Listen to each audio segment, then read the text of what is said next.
Assalamualaikum warahmatullahi wabarakatuh. Salam sejahtera untuk kita semuanya. Selamat pagi Bapak Ibu tim penilaian dalam sertifikasi dosen. Perkenalkan, saya Ahmad Ramdhani, salah satu dosen di program studi D3 Desain Komunikasi Visual Politeknik Harapan Bersama. Video ini dibuat untuk melengkapi persyaratan dalam pengajuan sertifikasi dosen pada tahun 2025, yaitu PD, UK, TPT. Pernyataan diri dosen dalam unjuk kerja Tridharma Perguruan Tinggi pada bidang pengajaran. Pada kesempatan kali ini, mata kuliah yang saya akan ambil dan ampu sebagai contoh dalam video pembelajaran adalah salah satu mata kuliah utama dalam program studi D3 Desain Komunikasi Visual, yaitu periklanan. Mata kuliah periklanan terdiri dari 3 SKS dengan pembagian 2 SKS teori dan 1 SKS problem solving, yakni berdasarkan dari case study dan proyek pembuatan perancangan kampanye iklan. Mata kuliah ini disampaikan dengan metode DIA atau Delivery, Interaction, dan Assessment dalam proses pembelajaran yang ada di kelas. Deskripsi mata kuliah periklanan berisi materi pemahaman komprehensif tentang dunia periklanan, mulai dari teori, konsep, hingga implementasi strategi perancangan iklan. Penjabaran tentang berbagai materi dalam periklanan memperhatikan disiplin ilmu terkait, yakni tidak hanya dalam lingkup ilmu desain komunikasi visual, namun seperti ekonomi, sosial, dan budaya. Pendekatan materi diwujudkan melalui pengenalan teori komunikasi iklan, memahami sejarah dan evolusi iklan, jenis-jenis media dan iklan, strategi kreatif iklan, hingga praktik pembuatan perancangan iklan melalui project based learning. Dalam mata kuliah ini juga melatih mahasiswa untuk merancang strategi komunikasi iklan, memproduksi materi, dan pembuatan konten iklan yang relevan dengan kebutuhan dan perkembangan digital media saat ini. Mahasiswa juga melakukan presentasi di akhir sesuai dengan project based learning kepada UMKM. Selanjutnya, capaian pembelajaran dari Prodi D3 Desain Komunikasi Visual pada mata kuliah periklanan adalah yang pertama, sikap mengintegrasikan nilai-nilai luhur, norma, filosofi. Yang kedua, menguasai konsep teoritis ilmu DKV, mencakup prinsip dasar seni, desain, prinsip dasar komunikasi, dan pengetahuan produksi desain. Ini merupakan pada aspek pengetahuan. Selanjutnya pada aspek kemampuan umum, mampu memahami pengetahuan dasar, pendukung, dan teori DKV yang kemudian diaplikasikan dalam pemilihan, pembuatan, serta evaluasi karya desain komunikasi visual. Selanjutnya, mampu mengolah, mengembangkan, dan mengkomunikasikan data atau informasi menjadi konsep kreatif yang akan digunakan dalam pengembangan karya desain komunikasi visual. Dan yang terakhir ada aspek kemampuan khusus, yaitu mampu merancang karya kreatif desain secara efektif, efisien, dan tepat guna sesuai dengan target audiens dan tujuannya.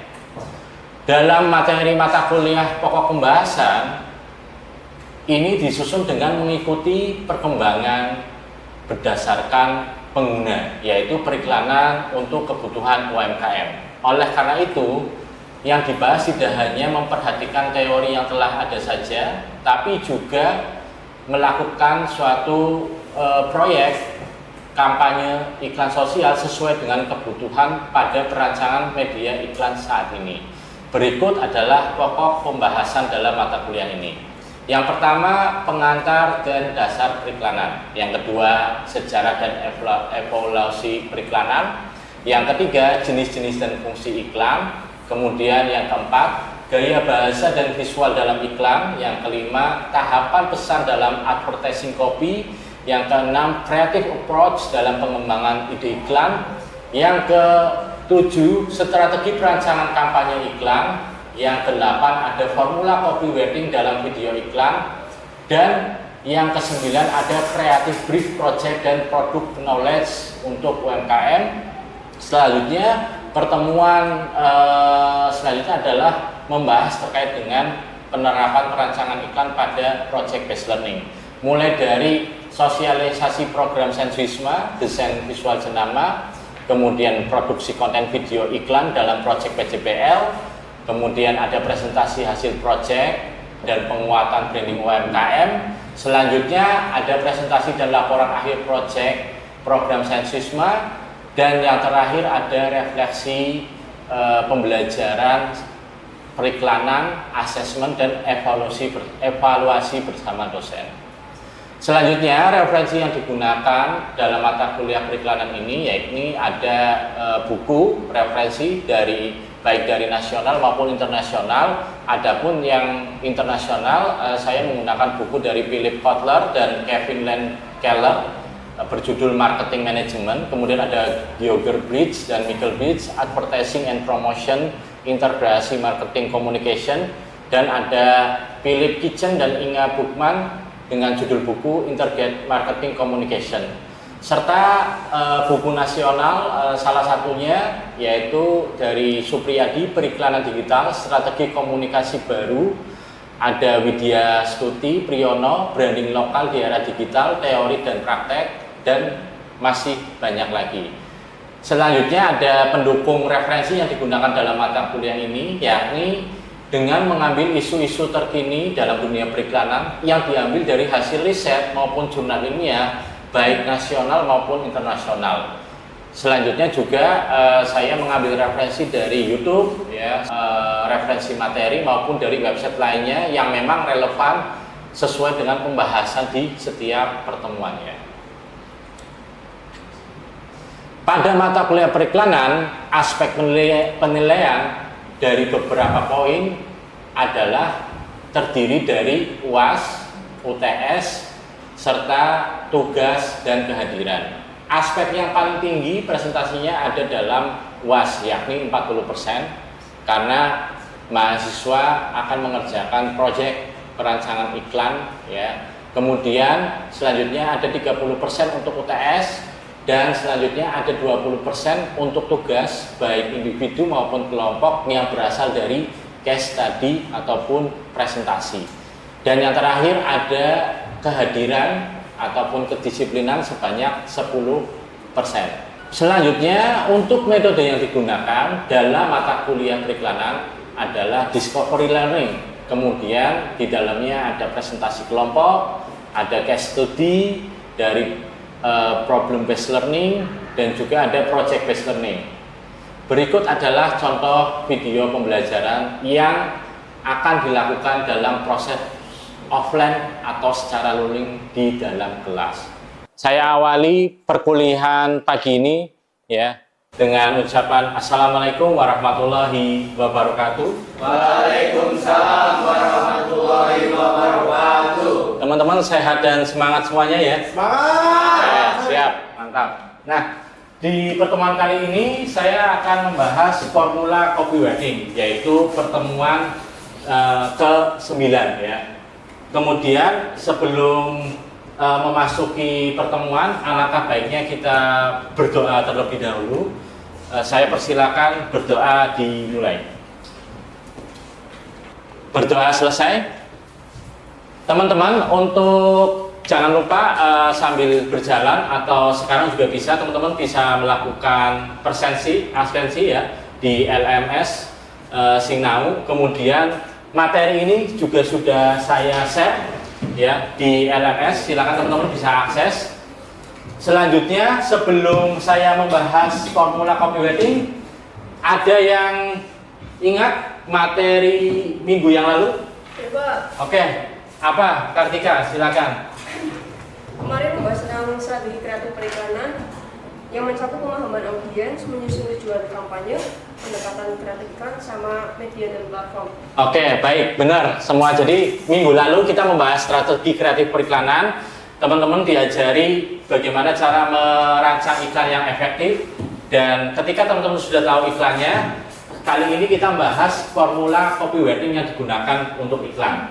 Ya, jadi pembahasan ini tentang formula copywriting khususnya dalam video iklan ya teman-teman, mencakup pengertian manfaat media jenis copywriting. Kemudian nanti saya akan ngasih contoh ya beserta dengan video teman-teman buat copywritingnya. Nah, jadi metode pembelajaran kali ini nanti ada discovery learning, di mana nanti teman-teman ada study case, kemudian teman-teman bisa mengerjakan secara kelompok. Nah, subjek PMK nanti teman-teman diharapkan ketika pertemuan ini dapat mengetahui dan memahami copywriting serta menyusunnya dan menjelaskan copywriting dengan menggunakan teknik formula. Jadi nanti saya akan jelaskan formula copywriting apa saja. Ya. Oke teman-teman, kita lihat tren saat ini ya teman-teman. Kalau kita lihat tren di era pemasaran saat ini, kita memasuki tren 4.0 dan 5.0, di mana bertransformasi dari tradisional ke digital. Dan kalau kita lihat media iklan saat ini ya, dengan konten-konten promosi, ya tren di media sosial, Instagram, Facebook, kemudian ada TikTok, itu kadang orang makin nggak suka dijualin atau diiklanin, bener nggak? Ya, banyakan orang-orang itu sukanya diceritain, ya, diceritain, kemudian bikin konten-konten yang relevan dan lain sebagainya. Dan di era 4.0 juga udah mengenal konsep omnichannel, yaitu terintegrasi beberapa platform media sosial. Nah, apa sih itu copywriting? Ya, copywriting adalah teks atau tulisan yang berguna untuk membantu mengiklankan, mempromosikan sebuah produk. Nah, tulisan ini juga menjadi faktor dalam membangun atau meningkatkan awareness, kesadaran merek ya terhadap brand. Ya. Nah, tulisan yang dihasilkan dari proses copywriting disebut copy. Sementara orang yang mengerjakan disebut copywriter, ya, atau yang menulisnya. Ya. Nah, teman-teman harus ketahui skill copywriting ini mencakup kemampuan untuk mempengaruhi atau mempersuasi. Kadang-kadang teman-teman lihat pada saat scroll IG, kata-katanya bagus banget, kata-katanya mengandung emosional sampai ya iklannya bagus ya. Ya karena penggunaan copywriting ya, yaitu pembaca lewat sebuah tulisan dengan maksud menawarkan suatu value, nilai yang ada dalam brandnya ya, yang diciptakan untuk apa? Mampu menarik perhatian target dan meningkatkan minat beli. Nah, mengapa copywriting penting ya? Ketika kalian mempromosikan sesuatu, bukankah kalian mengeluarkan gambar, video, dan tulisan ya? Pastinya ya. Nah, tulisan itu bagaimana caranya bisa tersampaikan dengan sesuai target, dan juga tidak hanya itu, memberikan feedback ya. Serta di media sosial kita sudah bersaing ya dengan kompetitor ya, banyak brand komoditas ya, ada yang red ocean, ada yang blue ocean, maka dan mereka juga punya follower masing-masing, maka konten ini sangat penting yaitu dalam penerapan copywritingnya. Nah, media copywriting itu ada banyak teman-teman. Media online, contohnya ada landing page, email marketing, ya, kemudian ada blog dan lain sebagainya. Media cetak, ada koran, ada majalah, brosur, pamflet, terus ada ruang iklan fisik, ya. Misalkan teman-teman lihat di sepanjang jalan baliho, terus ada media audio atau audiovisual, misalkan iklan TV, iklan radio. Nah, itu semua masuk dalam copywriting. Jadi copywriting memang luas. Ini selanjutnya adalah jenis-jenisnya. Jenis-jenisnya ada eksploratif, ya teman-teman. Kemudian naratif, argumentatif, retoris, atau normatif. Saya kasih contoh ya, eksploratif misalkan, atau naratif ya. Biasanya isinya copywritingnya adalah menguraikan produk dalam bentuk cerita, gaya bahasanya dibuat semenarik mungkin kemudian, kemudian pilihan katanya mengandung imajinasi dan membuai dengan tetap mengedepankan kebenaran fakta. Itu naratif. Ya, biasanya ada cerita-cerita before after atau cerita storytelling, ya, iklan. Sampai sini paham? Oke, lanjut ya.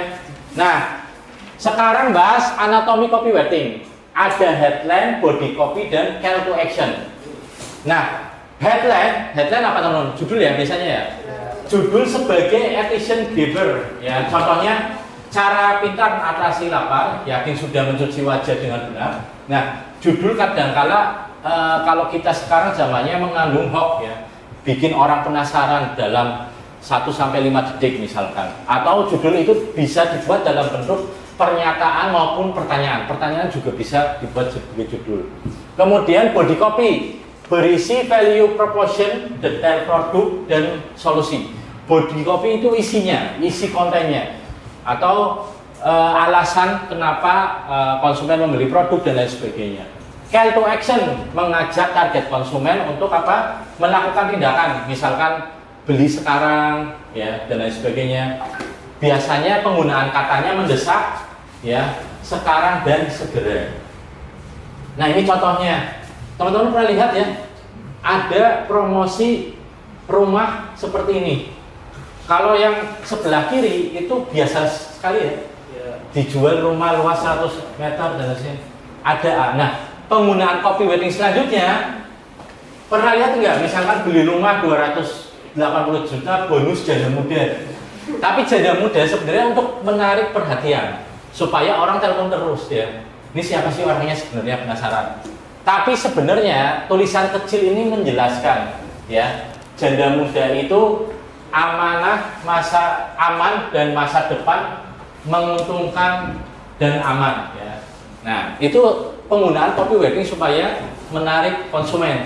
Nah, kalau saya tanya, kira-kira headline-nya di mana teman-teman? Terletak di mana? Beli rumah, ya benar. Body copy-nya? Iya benar, di janda muda apa istri muda ya. Kalau call to action-nya di mana? Ya di nomor HP itu ya, langsung disuruh menghubungi ya. Ada juga tagline slogannya di ini brandnya. Oke, paham ya teman-teman? Next. Sekarang formula. Formula itu ada 3, sebenarnya banyak, cuma saya ngasih contoh 3 saja. Ada AIDA, ya, ada PAS, ada BAB, ya. Nah, sekarang formula untuk copywriting kita bahas satu-satu ya. Yang pertama formula copywriting untuk AIDA. Nah, tapi sebelum teman-teman menulis copywriting, alangkah baiknya teman-teman bersama bagian copywriter harus mengetahui brand knowledge, ya. Artinya positioningnya, karakteristiknya, produknya seperti apa pada brand tersebut. Contohnya ini ada suplemen diet dengan kelebihannya ya, impor dari Korea menggunakan 10 jenis sayuran-sayuran organik. Target pasarnya adalah generasi milenial yang sering insecure ya teman-teman, dengan berat badannya. Kemudian copywriting yang ingin ditulis untuk promosi online melalui media sosial Instagram. Nah, di sini teman-teman, ini adalah sebuah brief project kreatifnya, perintahnya. Nah, contohnya seperti ini. AIDA atau AIDA juga boleh. Ada attention, interest, desire, conviction, dan action. Ya, nanti teman-teman rumusnya adalah attention, bagaimana caranya bikin headline yang menarik perhatian target konsumen, dan body copy-nya ada interest dan desire ya. Interest itu tawarkan sesuatu yang dibutuhkan target konsumen, dan desire buat target konsumen benar-benar menginginkan produk tersebut. Serta ada action, biasanya kalau AIDA hanya sampai tidak ada conviction. Nah, action ini buat call to action-nya. Nah, ini contohnya. Formula AIDA. Kamu sering insecure dengan berat badan kamu? Menurut riset IK ya, misalkan 8 dari 10 milenial sering merasa insecure. Ini body copy-nya ya. Desire, coba kamu bayangkan dan rasakan. Ini hal-hal yang ketakutan ya. Gimana kalau kamu bisa lepas dari rasa insecure, menjawab keinginan, kemudian bisa tampil lebih percaya diri. Action-nya klik di bawah ini untuk cari tahu lebih lanjut. sering ya menemui kayak gini ya. Nah, ini sebenarnya bukan hanya tulisan saja, tapi ada formula rumusnya. Kemudian pas problem, masalah, agitate, merisaukan, menghasut, dan solution. Langsung ke solusi. Contohnya, obesitas sering membuat kamu tidak percaya diri, itu kan sebuah problem ya. Ini headline-nya. Body copy-nya, hati-hati, walaupun usia kamu masih muda, memiliki berat badan yang berlebihan, bisa berpotensi, misalkan, mengakibatkan jantung koroner. Ya. Nah, solusinya, segera dapatkan solusinya dengan cara klik di bawah ini. Itu contohnya. Dan yang terakhir ada BAB, Before After Bridge. Ya. Problem customer, ya. Terus sebelumnya problemnya apa, setelahnya apa, kemudian produk itu menjadi sebuah solusi. Nah, contohnya sudah mencoba berbagai cara, tapi berat badan tak kunjung turun. Kadang-kadang ada yang seperti itu ya. Bagaimana kalau ada sebuah produk yang bisa membantu kamu turun 3-10 kilo dalam seminggu? Waktu 2 minggu ya, 2 minggu. Seminggu terlalu cepat ya. Yuk cari tahu selengkapnya dengan cara klik di bawah ini. Nah, untuk contohnya lebih lanjut, nih saya kasih contoh copywriting AIDA. Nah, dalam video iklan ini, videonya tidak ada dialognya, hanya sinematik dan transisi. Ini adalah brand Tindak Tutur Tegalan, brand saya, mengangkat brand clothing kaos Tegalan ya, dengan tagline tutur kata kita dalam warisan budaya. Nah, ini teman-teman coba lihat videonya sebentar.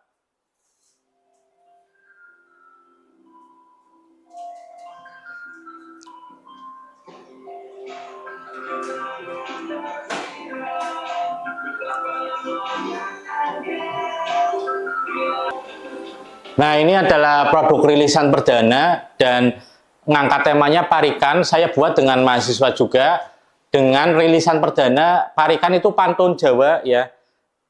Tarikannya tadi ya, kalau kita lihat suket Jepang denggo nambani yen nek disawang tambah ngangeni. Itu pantun ya. Kemudian aidanya seperti ini. Saya buat seperti ini. Nah, kira-kira teman menjadi lebih paham? Nah, saya atensinya membuka dengan sebutan Hey Jackwir Lovers ya. Hey Jackwir Lovers, udah punya kaos yang bisa bikin kamu bangga jadi wong Tegal. Nah, interestnya kini hadir rilisan desain khas berisi Parikan Tegalan, pantun Jawa lucu, non filosofis ya. Kemudian sampai selesai, dan ini penggunaan untuk Instagram, ada hashtagnya. Oke, paham? Nah, kalau paham, saya akan ada tugas ya, teman-teman nanti buat copywriting dengan format headline, body copy, dan call to action menggunakan formula AIDA. Nah, produknya apa? Brand UMKM, produknya sepatu. Nah, kelompoknya bagaimana? Ini mumpung satu meja ada 4 orang masing-masing ya, yang nanti belakang bisa berempat ya. Nah, nanti saya akan bagikan kertas, teman-teman lihat videonya. Kalau videonya sudah dilihat, silakan bikin copywriting-nya ya. Jadi ada video produk sepatu ya, di mana nanti teman-teman bisa membuat copywriting dengan formula AIDA. Ini saya play videonya. Yang pertama, produk sepatu untuk pria ya.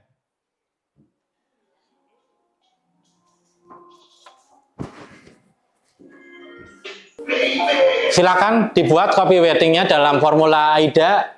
Saya tunggu waktu sampai berapa menit? 10 menit ya, cukup ya? Ya, oke.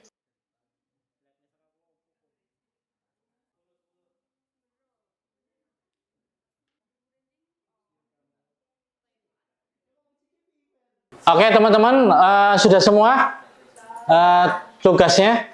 Oke, langsung ya, langsung dibacakan. Kira-kira ada yang mau membacakan terkait dengan produk yang perempuan? Silakan. Oh iya, silakan berdiri Mas Eca. Untuk atensinya dulu ya Pak. Oh, iya. Pengen tampil anggun tanpa ribet, sepatu cantik yang bisa kamu andalkan ke kantor dan hangout? Yes please. Terus yang interest, Smos hadir dengan sepatu casual semi formal khusus wanita aktif. Desainnya elegan, nyaman, dan fleksibel untuk semua gaya harian desire, bikin kamu tetap cik dari pagi sampai malam tanpa ganti-ganti sepatu. Satu sepatu, banyak momen. Untuk actionnya, yuk intip koleksi terbarunya di Smos ID. Special diskon untuk 30 pembeli pertama loh. Oke, beri tepuk tangan. Ya, salah satu copy wedding seperti itu teman-teman. Nah, itu nanti bisa dipersingkat lagi ya. Kalau di Instagram masih masuk ya, tapi biasanya terlalu panjang juga kurang efektif. Jadi nanti bisa dipersingkat lagi. Kira-kira paham di pertemuan copy wedding kali ini?